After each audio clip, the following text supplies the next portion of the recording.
Delhi police को फटकार पर फटकार। हाईकोर्ट ने पूछा, अधूरी स्टेटस रिपोर्ट क्यों दी? सिर्फ एसीपी का निलंबन क्यों, पुलिस कमिश्नर का क्यों नहीं?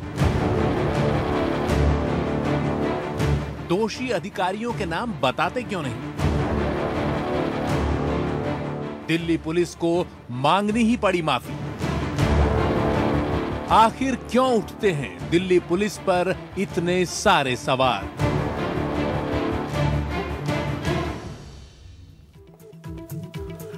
नमस्कार, पेश आज का न्यूज पॉइंट एक बार फिर मैं हाजिर हूं। पुलिस से जुड़े सवालों को लेकर लगातार न सिर्फ मैं अपने प्रोग्रामों के जरिए, अपने कॉलम्स के जरिए पुलिस रिफॉर्म की बात कर रहा हूं, पुलिस की तब्दीली की बात कर रहा हूं। सवाल सीधा सीधा सिर्फ दिल्ली पुलिस का नहीं है, सिर्फ दिल्ली पुलिस का नहीं है। बड़ा बदलाव जो है पुलिस का, वो कोई नहीं करना चाहता। खासतौर पर जैसा मैं बार बार कह रहा हूं और लिख रहा हूं, वो इस देश के नेता नहीं करना चाहते। अब देखिए, दिल्ली के गैंगरेप की घटना के मामले में ही देश की अदालत जो है दिल्ली हाई कोर्ट, वो पुलिस को बार बार फटकार लगा रही। क्या कह रहा है दिल्ली हाई कोर्ट इस घटना के बारे में? पुलिस और न्यायपालिका पर लोगों का भरोसा घटता जा रहा है। यह बात उसने 19 दिसंबर सन 2012 यानी कि पिछले साल 19 दिसंबर को कही थी। बड़ी बात है ये। इस घटना से पहले पुलिस क्या कर रही थी? डायरेक्ट क्वेश्चनिंग है पुलिस की, पुलिस के सिस्टम की।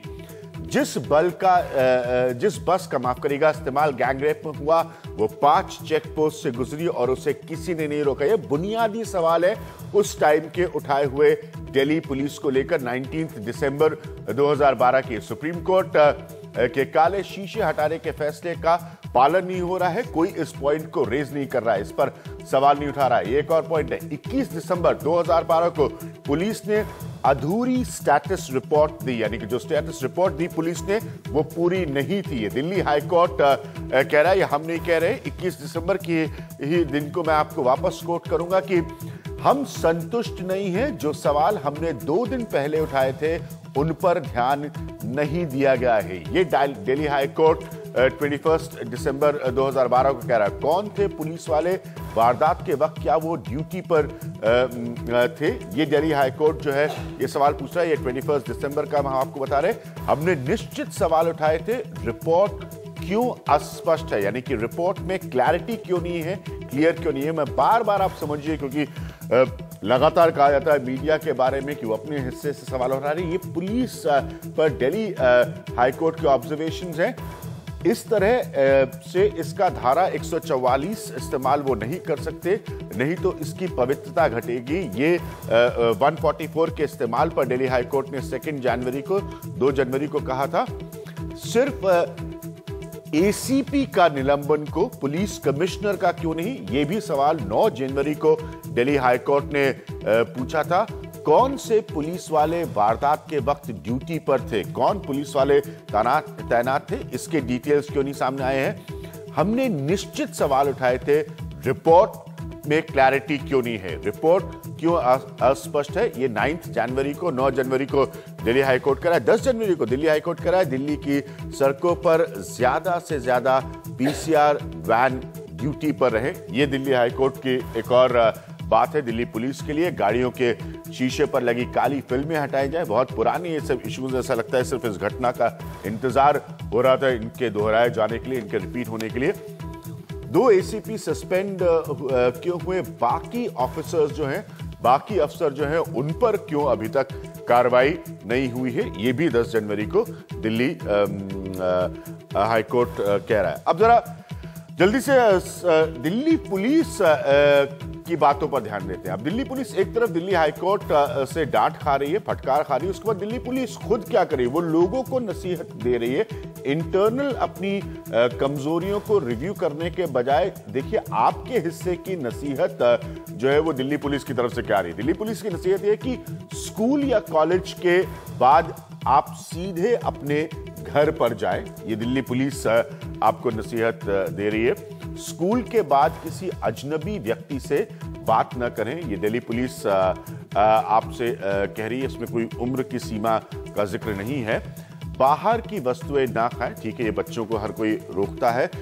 स्कूल के बाहर बिना अध्यापक की इजाजत के, अध्यापक की अनुमति के नहीं जाना चाहिए। स्कूल के बाद कहीं जाने से पहले घर में सूचित करें, घर के लोगों को इन्फॉर्म करें। किसी भी सस्पेक्ट यानी कि संदिग्ध व्यक्ति की जानकारी 100 नंबर पर दें, ये बिल्कुल लाजमी है, इससे कोई एतराज नहीं कर सकता। और सेल्फ डिफेंस के लिए कोर्स करें। तो ये सारी बातें दिल्ली पुलिस जो है ये नसीहत के मामले से दे रही है। कुल मिलाकर मैं अपने पुरानी एजेंडे पर हमेशा वापस आता हूं और आता रहूंगा कि मैं पुलिस में तब्दीली की बात कर रहा हूं। बात सिर्फ दिल्ली पुलिस की नहीं है, वो पुलिस जिसमें रिफॉर्म करने को कोई तैयार नहीं है। 2006 में सुप्रीम कोर्ट का जजमेंट है, उसके बारे में मैं कितना कह चुका हूं, लिख चुका हूं। उसके बावजूद आप लोग का फीडबैक आता है, कोई भी नेता इस देश का, कोई भी पॉलिटिकल पार्टी इस देश की, वो अपने हाथ से पुलिस की ताकत, पुलिस का डंडा जो है वो नहीं जाने देना चाहती, भले ही देश की अदालतें किस तरह के ऑब्जर्वेशन दें। मैं आपको आज के अपने पैनल से मिलाता हूं, हम इनसे बात करेंगे, समझने की कोशिश करेंगे कि एक तरफ डांट खाती हुई दिल्ली पुलिस जब नसीहत दे रही है तो ये नसीहत की कितनी जरूरत है। करुणा नंदी मेरे साथ मौजूद हैं, एक लॉयर हैं, एक्टिविस्ट हैं। करुणा, मेरे साथ अलबीना शकील जी मौजूद है, वो भी एक विमेंस एक्टिविस्ट हैं। अनिल शर्मा साहब हैं जो कि एडिशनल कमिश्नर हैं दिल्ली पुलिस के। मीनाक्षी लेखी होंगी जो कि एक सीनियर एडवोकेट हैं। और मेरे साथ किरण बेदी जुड़ रही हैं। किरण बेदी भी पुलिस में तब्दीली और रिफॉर्म्स के बारे में बहुत लंबे वक्त से कहती और बात करती आई हैं। कुछ जल्दी से मैं सवाल आपके सामने रखना चाहूंगा।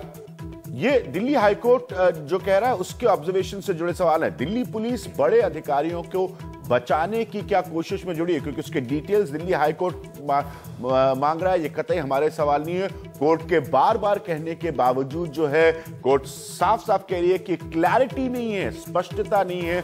जो ऑफिसर्स बाकी हैं उनके नाम क्यों नहीं बताए जाते? कोर्ट का जवाब देने से क्यों बच रही है दिल्ली पुलिस? ये सवाल जो दिल्ली हाई कोर्ट के मैं बार बार रिपीट करूंगा, उनके ऑब्जर्वेशन से निकल के आते हैं। दिल्ली पुलिस की इमेज सब जानते हैं कि बिगड़ती जा रही है। इस बिगड़ती इमेज के बीच दिल्ली पुलिस नसीहत भी दे रही है आपको, और नसीहत के नाम पर दिल्ली पुलिस लड़कियों पर क्या रोक लगाने की कोशिश कर रही है। इस तरह के तमाम सवाल जो हैं वो दिल्ली पुलिस के लिए अभी भी लाजमी और बनते नजर आते हैं। अलमीना जी, मैं आपसे शुरू करूंगा। बहुत अभी मैं क्यों इसको बार बार कह रहा हूं कि ये पुलिस का एजेंडा है, क्योंकि ये बड़ी स्ट्रेन सी सिचुएशन है। मैं पूरे प्रोग्राम के दौरान इस बात को रिपीट करूंगा ताकि देखने वाले भी समझे कि हम सिर्फ दिल्ली हाई कोर्ट जो कह रहा है उस पर इस चर्चा को आधारित कर रहे हैं। इसमें हमारे कोई अपनी एडिटोरियल ओपिनियन नहीं है। मैं सिर्फ दिल्ली हाई कोर्ट के ऑब्जर्वेशंस को, ऐसे माहौल में नसीहत के साथ दिल्ली पुलिस तैयार है तो लोग कैसे रिएक्ट करेंगे? नहीं, मेरे ख्याल से साफ बात है कि दिल्ली पुलिस काफी ढीठ हो गई है और उनकी इमेज लोगों में यही हो गई।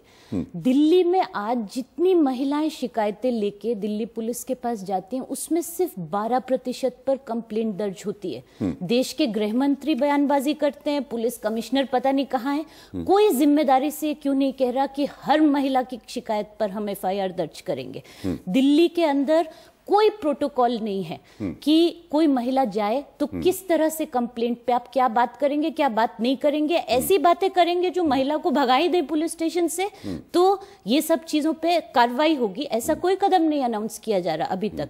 दिल्ली में पुलिस कैसे महिलाओं के प्रति, उनके कानून, उनके ऊपर होने वाली हिंसा के प्रति संवेदनशील हो, गृह मंत्री, दिल्ली पुलिस कोई अनाउंसमेंट नहीं कर रही कि उनके लिए कोई ट्रेनिंग, कोई प्रशिक्षण कंपलसरी तौर पर लिया जाएगा। तो ये सब कदम नहीं उठा के जब वो नसीहतें दे रहे हैं, नसीहत वो उनको नहीं दे रहे जो क्राइम कर रहे हैं, जो जुर्म कर रहे हैं, उनके लिए उनको कोई नसीहत नहीं है, सारी नसीहत वो महिलाओं को दे रहे हैं। तो ये बहुत निराशाजनक। India's #1 news app just got even better. Download NDTV's new app, fully optimized for Retina display, full screen view, faster response time, and Sudoku. NDTV's new iPad app. Download now.